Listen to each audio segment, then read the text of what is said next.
everybody. Welcome back to Everyday is Saturday. I'm Matt Stahl, along with my partner, Brad Gatto. Howdy, howdy. And we are going to be reviewing a book that we've been talking about lately. Before we jump into that, Brad, what have you been up to?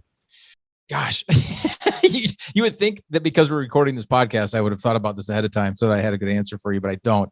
The only thing that comes to my mind is if you're watching this, which again, I say this all the time. I don't know if anybody actually watches it on our YouTube channel, but I have a lot of layers of clothes on today. And the sweatshirt that I have on today, I just bought. Oh, I like it. Because I went to lunch and they made me sit outside and I was cold. Sit outside. Well, we had to wait for like a half an hour to sit inside. So we sat outside and it's not that warm. It's very windy and I'm a baby. It matches.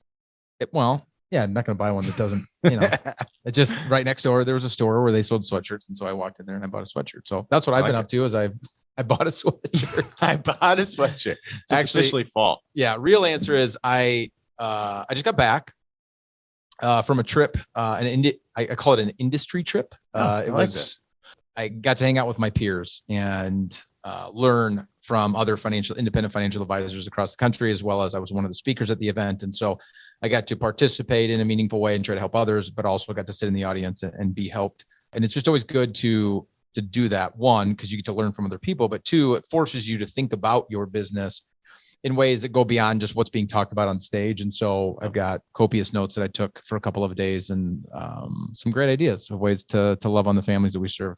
Awesome. In a more meaningful way. I was hoping, I thought maybe you'd leave out the fact that you were a guest speaker. I'm glad you did mention that. I was one of the speakers. Yes. Awesome. It was fun. How about you? I'm enjoying the fall. I mean, this change of season. I like those first cool mornings. Yeah. Really refreshing. I did an all-night trail run a few weeks ago. Oh, wow. I'm feeling the Ragnar in Wisconsin. You did that again, huh? Yep. And it's become a tradition to not train for that. And so sounds like a great tradition. Every year that goes by, I feel it for an extra day after the fact. It was an adventure. So I had fun. Speaking of old, I have glasses now. You do. And they're real. They're not just for looks. They're real. Not just looks. Well, I have to give that disclaimer because there's a lot of people that know that I've had fake glasses on and off because getting in this industry very young and looking even younger than I was at the time. I always trying to look older. Yeah, complex. Yeah. Yeah. And so I would always fake it. And now that I have to have them, I don't want them. Dang it. So I have glasses now. That's another thing. But I'm excited to talk about, we're going back to the psychology of money. We're on chapter 3. And so if you're a regular listener, you've already heard chapters 1 and 2 of this book. But if you have not picked up a copy of The Psychology of Money by Morgan Housel, I would recommend that you do that. The premise of the book, if you did not listen to those other episodes, is exactly what it sounds like. It's talking about psychologically how money affects us. And there's 20 chapters in the book. And periodically, Matt and I are just going to cover a chapter at a time. And eventually we'll get all the way through the book. And so as we jump into this third chapter, before I announce what it is, I do have to say, we asked for feedback, right? Of like when we did the first chapter of how would you find this interesting, blah, blah, blah. And we did get feedback. I got another piece of feedback on it recently, and I haven't even told you this yet. No. I had a gentleman tell me, hey, just so you know, and this is somebody that is kind of new to fiat, just met us, because that's what new means. I don't know why I thought I needed to describe that. I don't. And his feedback was, I love it. I'm glad you guys are going to end up going through the entire book because I'm not a reader. So I'm never going to pick up the book. Reading the book for him. But I really enjoy your episodes. And so I thought that was great. And then later that day, I was having dinner with a family that works with us, clients that I serve, and he had done his homework. And on the way down, this is right after my book came out, and he had listened to the episode that you and I did on my book. And it was just funny because remember how I was telling you when it came to the book, I was, my wife did the whole thing of like, yeah, I can't, it was actually really good. Like that whole thing. Keyword. He goes, actually. Yeah. He was telling me, he listened to the podcast. He goes, it was actually really good. And it was on the episode where my wife did it's like the irony of he couldn't believe, he's like, you guys are actually really easy to listen to. I couldn't, I thought for sure, basically he didn't say this, but without saying, he's like, I thought it was going to be really boring. And I actually really enjoyed it. So anyway, back into The Psychology of Money by Morgan Housel. Matt and I are jumping into chapter 3 today. Chapter 3, Matt, is called Never enough. Subtitle: When Rich People Do Crazy Things. Yeah. I think the quote that shared at the very beginning frames this up really well. This is Kurt Vonnegut, famous author, was with a buddy of his, also a famous author, Joseph Heller. And they were at a party at a billionaire's house on Shelter Island. And I don't know. Do you know where that is? I don't. You should look that up. No idea. We should have. We should have better show notes. Yeah, we should. They're right here. The owner of that home was a hedge fund manager, and they had figured out that Kurt Vonnegut said to Joseph Heller, a particular hedge fund manager had made more money in a single day than Heller had made from a popular novel, Catch 22, which is a really well-known in book. the lifetime of sales. Yeah, lifetime sales of that book. And Heller's response, I think, is just spot on. And he said, yes, but I have something he will never have enough, which is super interesting. It is very profound when you really like. I feel like we should give the listeners about 10 seconds of, dead air time to kind of really let that sink in. I have something he'll never have enough, which is super serious. And I just have to get out the funny side of this. Every time I read this title of this chapter, Never Enough, you know what I think of? What? I don't know the name of the movie I think of. The Greatest Showman. Oh, I've never watched the whole thing. Are you serious? Yeah. That song that she sings, Never Enough. I've not heard it. Okay. I wanted to. Well, it's a wonderful movie. I wanna I'm watch not it a with my musical kids. guy Is it good with kids? at all. I do not like musicals, but I love this one. That's what I've heard. It is wonderful. And there's a song where she says never enough over and over Well, again. let's hear it. No, Come on. my singing is Not always musical always enough. At all. Correct. Yes, we'll go back. We're going all the way back here. Yes, but I have something he will never have. I have enough. Matt, this is something that you and I deal with a lot with the families that we serve and the new families that we encounter and the people that we meet along the way, is this consistent conversation with pre-retirees and retirees where you meet them and you meet them at a point in their life where they probably have more money now than they've ever had, right? They've been savers for decades. And so the money that they've put aside is usually, again, more than they've ever had. And you start to kind of figure out what they want out of that pile of money, how they want it to work for them, when they want to retire, how much income they want to live on, and all this other kind of stuff. And you start to run an analysis. And what we see again and again and again is they got enough, plenty. Mm-hmm. We always use the language of you've won the game. Yep. The game is over. If your goal was to get to retirement and be able to spend X amount of dollars, congratulations. You made it to the end of Candyland. You can stop rolling the dice. Like, you've won the game. And usually also true in that circumstance is their money is still at risk. Mm-hmm. Yep. And this is not, to be very, very clear, because I don't know if any other industry experts are listening to this. I'm not saying the stock markets are bad, that nobody should have any money in the stock market or anything like that, and that these people should just cash out and go to cash. That's not my point. But my point is, risk with their money is something that you can either do it because you have to do it or because you want to do it. And we just want to make sure that these people understand that it becomes a want at that point in their life. Absolutely. And that helping them define what enough is so that they can enjoy life. And that's actually kind of where he starts to go a little bit later in this chapter. We're going to get to that because he goes through a handful of points of trying to help you determine what is enough. How do you go through kind of these exercises of figuring out for you and yourself how to enjoy what you have and not constantly be in chase mode. Right. Right. But he does give a couple more examples, and I think that are worth bringing up. And so he brings up somebody that's far more well-known, I think, from a news perspective, but and then somebody that's maybe a name that not everybody is going to recognize. And I don't even know that I'm going to pronounce it correctly. So I'm going to let you do it. I believe it's Rajat Gupta. Okay. Does that sound right? Sure. Okay. I have the Raj part. Okay. I believe accurate. The Mr. Gupta. Yeah, we'll go with that. Let's go with Mr. Gupta. Mr. Gupta was born in poverty. Yep. Born with absolutely nothing. The very short story has made a great success of himself and did it all the right way. Yeah. It was all, above board, like doing wonderful things, and got to the point where he was worth over $100 million. And it was at that point of his life that he started doing things illegally. He started doing a bunch of insider trading because he became a board member at Goldman Sachs. And in that position, he was abusing it. And it's just an interesting story because how do you go from absolutely nothing, get to the point where you've got more money than you could probably know what to do with, and then decide that that's not enough. More. I need more. Right. I need more. Right. And then the other person is, I'll let you tell that story. Yeah. So other person is someone that you're probably familiar with, and that would be Mr. Bernie Madoff. We've ever heard of that guy.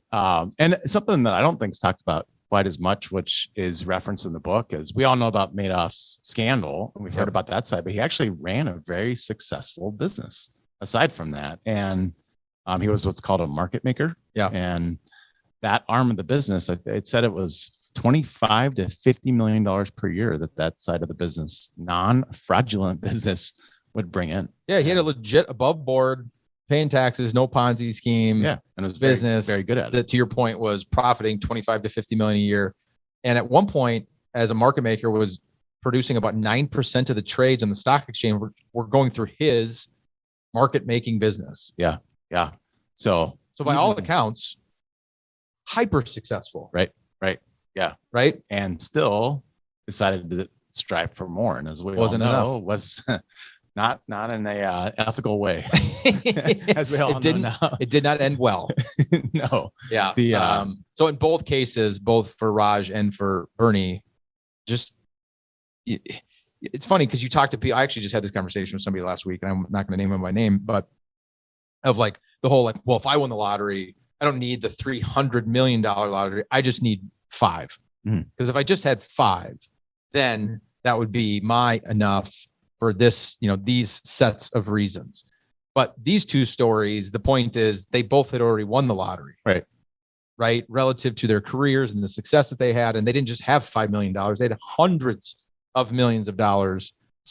Especially Mr. Gupta, when he did come from poverty. Yeah. And quote unquote won the lottery. Yes, there was a lot of hard work and dedication that got him there. But to be put in that position and take a massive risk and do something that is wrong and put yourself at that much risk is just it's very fascinating.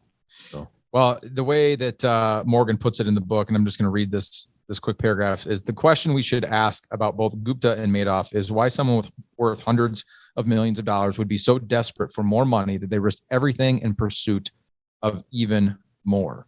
And then later he says, and I quote, they had no sense of enough. Yeah. Another Warren Buffett, who does chime in. Never heard of him. He's a mildly successful businessman from Nebraska. Nebraska.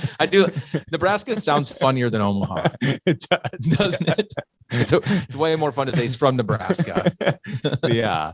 But another example that's pointed out is long-term capital management, which if you're not familiar with that, is a very fascinating story in and of itself. I actually think there's a documentary on is there? Netflix about long-term capital management. Do you know what it's called? No. Okay. Because I've read. I don't know the name of the movie I was quoting. I don't know the name. You did. I came up with it. This one I'm probably not going to come up with. We'll give you a minute here to come up with it. Oh, you know what? I lied.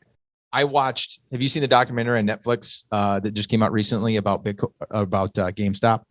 I've not. No. Oh yeah. I just got done watching that. In long-term capital management, and part of their story was referenced in that documentary done about GameStop. Okay. So long-term capital management, you can read up on. It is a fascinating story, but it is a group of traders that had significant amount of success in the late 90s leading up to 1998. And they essentially, bet it all and lost it all. And So one of the largest hedge funds at the time in one of the most successful economies, we'd have like periods of time in our economic cycles that we were having in the late 90s, somehow found a way to take so much risk that it imploded.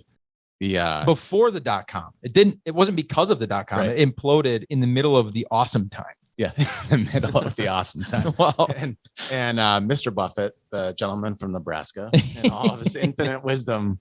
There's a paragraph that I think he says, to make money they didn't have and didn't need, they risked what they did have and did need. And that's foolish. It is just plain foolish. If you risk something that is important to you for something that is unimportant to you, it just does not make any sense. So the point is there is no reason to risk what you have and need for what you don't have and don't need. I mean, we could stop the podcast right there. Right. Because that's the crux of it, right? What are you doing taking risks for things that are not necessary, and you're risking the things that are necessary to get it? And it is this insatiable desire for more. Right. There's a lot of positives, on the pro and con list. There's a lot of pros on the capitalism side of things, but one of the cons is this, right? That when you think about living an everyday as Saturday lifestyle that we talk about all the time, a big part of being able to do that isn't about how much money you have. It's being okay Yes. with how much money you have. It's being okay with the house that you have. It's being okay with the cars that you have, with, all of it. Enough. Yeah. Morgan goes on to point out there's really 4 points that he makes, and he kind of sums up the end of this chapter. And so I think we just hit on each of those a little bit. But the first one is the hardest financial skill is getting the goalposts to stop moving. Well, and this is the key, right? Because typically what happens over time is as you go throughout life, you create more success for yourself. You have a little bit more freedoms because you're making a little bit more money and all that stuff. And what ends up happening for most people is as the income goes up or as your net worth goes up, so does your lifestyle. Mm-hmm.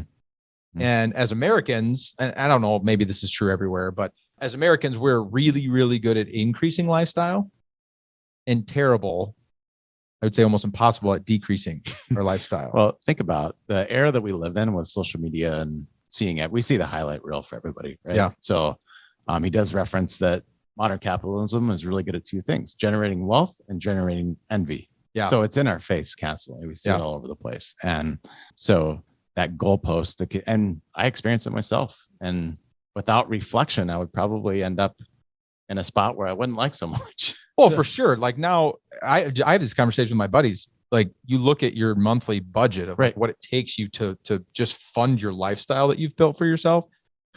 And it blows me away. I'm just like, why is it taking so much money to live? Right. And so chiefest of sinners, just because Matt and I are doing this podcast, just because we're financial advisors, doesn't mean that we've conquered these skills. And I'm definitely one of those people that when my situation allows, I do my natural tendency is to move my goalpost with it. So as the income goes up, resources go up, goalposts move to the right. They go up with, and the problem for a lot of people is it's not equitable.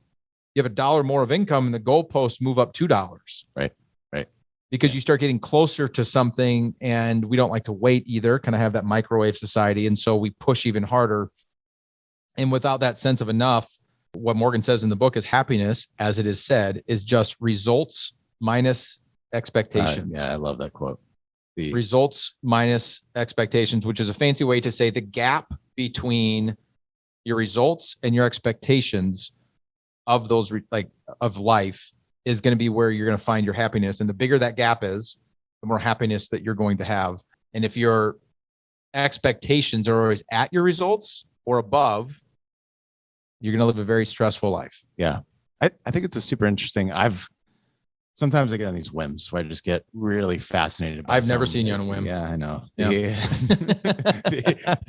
There was a point where Denmark, the country of Denmark, was named one of the happiest places on earth. And, Denmark is somewhat similar to Minnesota in climate, and the winters are very dark. And if you look at this list of the happiest nations, it was Costa Rica and, all these other tropical places in Denmark and some of the other Scandinavian countries. But you look at that and it doesn't make a lot of sense. And as I dug further into that, one of the things they pointed out was that their expectations were so low in Denmark that that might be the result of happiness. There's all these different things that I think in the equation. But so part of me is, looked at that and says, I don't know if that sounds, super fun. I don't want to set my expectations too low.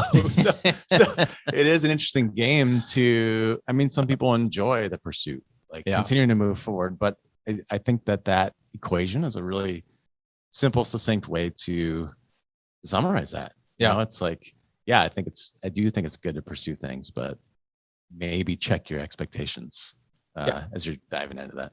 I was just thinking, Matt, I think for me personally, the result of that is not to stop the chase, but to be mindful of the gap. Yeah, absolutely. And create and force the gap. Yeah. So being, forcing savings in your life, forcing downtime, forcing journaling or prayer, meditate, forcing yourself to stop and be reflective, forcing yourself to enjoy your family, forcing yourself to save money. It's how you mind the gap. Yeah. And so the pursuit can be positive. It's just a slippery slope. Have you been to the UK, England? I have not. London? They say mind the gap there. Oh, I didn't know You that. know what that means? No. The tube or the choop. They say it A train? strangely. Yeah. There's a gap between, they say mind the gap. Well, that makes sense. Yeah. Or you will You die. should make a t-shirt. Yeah. Number 2. And this one's obvious, I think. Social comparison is the problem here. Yeah. So we brought this up with with social media and constantly seeing not only those closest to us, but really everybody. You can have access to elite athletes and see what's going on in their life. And the example he brings up is a rookie baseball player making $500,000 a year. Any of us are going to look at that and say, that's a great lifestyle. Yeah. That's a great income. Great income. That same baseball player would consider the example that Morgan uses is comparing themselves to Mike Trout. And if you're unfamiliar, is one of the best players in Major League Baseball and makes a lot of money. So, and what was his 12-year, $340 million contract? So he signed a lot of money, right? Little more than $500,000 a year. Yeah.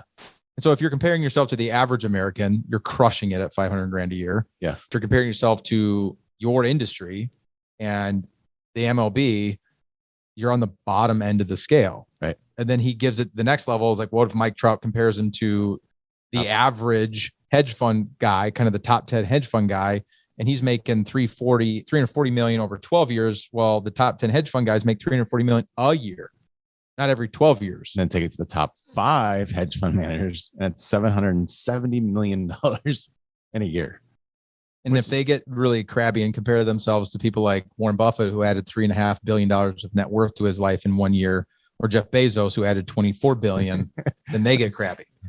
Yeah. So it goes back to the conversation of, if I just won the lotto for $5 million, right.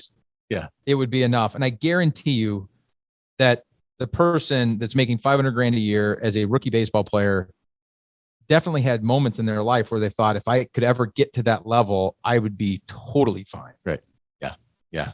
I think this is similar to the last point, and I love that phrase, mind the gap, where I think you and I both agree that we don't want to set our expectations too low, right? Because I don't think either you or I would be very happy with that. I mean, just based on the kind of life that we want to lead. Same thing here. I think that there's some benefit to surrounding yourself with good people. There's that quote of, you're the sum of the 5 people you spend the most time with. Well, I don't want to spend time with people that aren't excited or motivated or any of the above, but at the same time, it's minding the gap here, I think, as well. So it's, do your best with the resources that you have and help others and use your gifts to do so, but don't compare yourself and your happiness to someone that is in a completely different world. Yeah. Well, and the next point he makes, point number 3 out of 4, is enough is not too little. So, being a little concerned of like, I don't want to not strive for anything. This kind of maybe flies in the face of that a little bit, at least from a headline perspective. Enough is not too little. And this idea of having enough, a lot of people would think, if you got to that point mentally of like, well, yeah, I've got enough, I can, of being too conservative or being lazy or leaving opportunity on the table. And Morgan's point is, he doesn't think that's right. He says in the book, enough is realizing that the opposite, an insatiable appetite for more, will push you to the point of regret. Yeah. And we talk about this. We talked about this in previous episodes of the podcast when working with, families that are in kind of the descent point of their story, back half of life, however you want to put it, that when you get an opportunity to talk to the people that are really in the last stages of life, right? They're, whether it's nursing home or they're just, they're in their late 80s, 90s, and just kind of slowing down. Regret is always one of the biggest things. Mm-hmm. Yep. I wish I would have done this. I wish I would have done this. And so how do you live a life in such a meaningful way, as we would call an everyday as Saturday life, that you don't have that? And this point right here, right, the chase of enough, again, to be personal about it, for somebody like me that owns a business and, wants to grow and all that kind of stuff. At what point is fiat and the size of fiat and, all that, like, at what point is that enough to the point where I can shut my computer off at the end of the day, go home and be with my boys and my wife, or, to whatever. And again, just being meaningful and mindful about what that looks like for you, so that I don't get to be 65 years old and my kids are moved out. Now they're in their 30s and I don't have a great relationship with them because I didn't mind the gap. Right. Ah, yes. Love it. That's a great phrase. I wish it didn't already Matt's going to make a exist. t-shirt. Well, a t-shirt already exists, I believe. And it would have a little London Underground symbol on it. Well, we're not in the UK. It's true. We can do whatever we want. Put an American flag behind it. Mind the gap. Yeah. It's not trademark. It's copyrighted. It's different. The example he brings up in this, I think it is kind of a funny image to think about is the only way to know how much food you can eat is to eat until you would vomit. Yeah. And we're likely not going to do that from a financial standpoint. Yeah. But this at least you would know where enough is. Right. That I've talked about this before. Here, I think is a good definition of enough.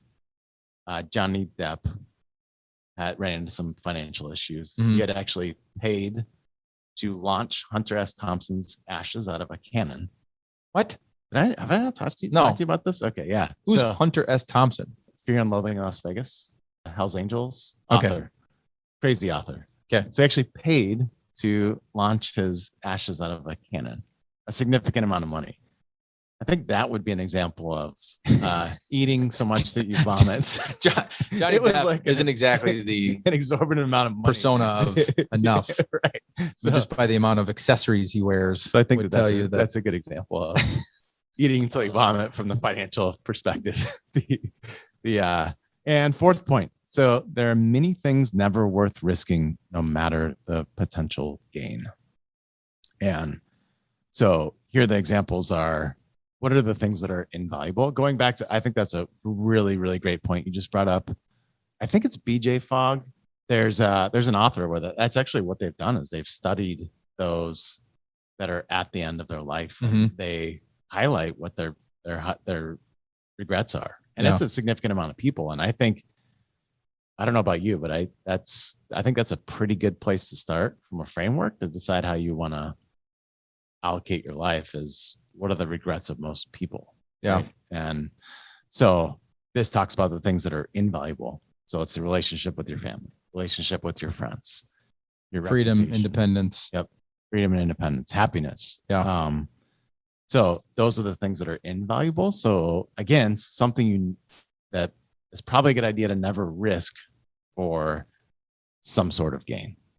Yeah. I think, I don't know if it's a healthy exercise, but a mental exercise you can put yourself through as if you were to go to the doctor today and be told you have 12 months to live. Yeah.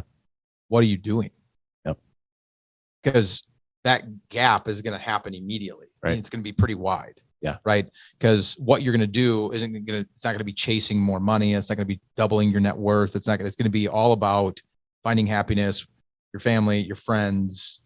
Maybe there's travel in there, but travel's a byproduct of experience. And, again, probably not a ton of people that would be like, I really want to travel and I want to do it by myself. Right. Yeah. It's about the experiences of being with the people that you love. And so an exercise to kind of at least get the thoughts flowing of what that looks like. And so to wrap that back into what we're doing here at Fiat, I can just think of so many families that we've talked to where this is the conversation. It's like, well, yeah, we could just stick to these equities. And, if we keep doing this, it's possible that if the markets play right with us, then your $5 million portfolio by the time you die is going to turn into 30 million. Right. It's also possible it doesn't exactly work out that way and the sequence is wrong, 2022. And it's going to stress you out. Yeah. And it goes back to the Warren Buffett quote of you're risking things that you want and that you need for things that you don't want and that you don't need. And in Warren's words, it's foolish. Yeah.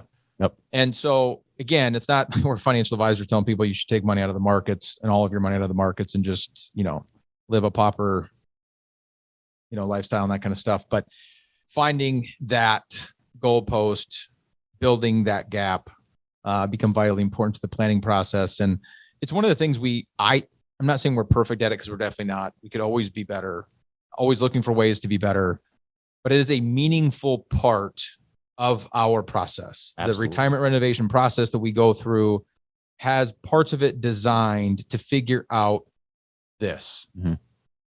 What is enough? What do you want? What's going to make you happy? What does that look like? And how can we design your plan around that not around the things that don't matter. Right. Which is my net worth twice what it used to? Am I Raj How do I or compare to my Bernie? neighbor? Yeah. Like, well, and look at what the portfolio could have returned if we would have just done X. Right. Yeah. Because in reality, that wouldn't have changed anything about your happiness. Yeah, absolutely. So That's that, that phrase I used often is just the kind of the Monday morning test. Like, what do you want? How do you want to feel? Yeah. When you wake up Monday and you're retired, do you want to turn on the news and not know what you see there? Or how do you want to feel? And part of that is how much is enough, and when is the time just to be happy with that and not be striving for more. Yep. That said, the next that kind of wraps up the conversation on chapter 3. Never enough. It's not going to be the next episode, but just to give you a little bit of a teaser, when we do come back to this book, chapter 4 is called Confounding Compounding. Very catchy. Confounding Compounding. And I'm not going to give you any context of exactly what that means. I'm just going to leave it right there, and you can set that right there. Yep. And you'll just have to come back and listen. These are fun, man. Of all the episodes that we do, my two favorite types of episodes that we've done so far are when we have the guests talk about what they're doing to live out their every day is Saturday and what that looks like, and building, like one of these episodes we just did with Mitch about building that gap in his life. And then this book's a ton of fun to go through. Yeah. I think you said it best. You said it's a book that you wish we would have written. 100%. Morgan, crushing me, man. Kudos. Yeah. Absolutely. Kudos to Morgan House. So everybody, thanks for joining us on this episode of Every Day is Saturday. If you've not yet subscribed to the podcast, please do so you don't miss an episode moving forward. And more importantly, tell your family and friends about the podcast and have them subscribe as well. I will tell you this, if you subscribe to the podcast and you get a family or friend or somebody that you just care about to subscribe to the podcast, let me know. And I will send you a free copy of my book. In fact, I might even send you a free copy for your family or friend that you got to subscribe to the podcast, and you can give them one as well and look like a hero for giving them something for free. You're a pro. I am? Okay. Okay. All right. Anyway, we loved having you here, and we will see you all next Saturday. Have a good day, everybody. Thank you for listening to Every Day is Saturday. Click the subscribe button below to be notified when new episodes become available. The information covered and posted represents the views and opinions of the guest and does not necessarily represent the views or opinions of Fiat Wealth Management. The content has been made available for informational and educational purposes only. The content is not intended to be a substitute for professional investing advice. Always seek the advice of your financial advisor or other qualified financial service provider with any questions you may have regarding your investment planning.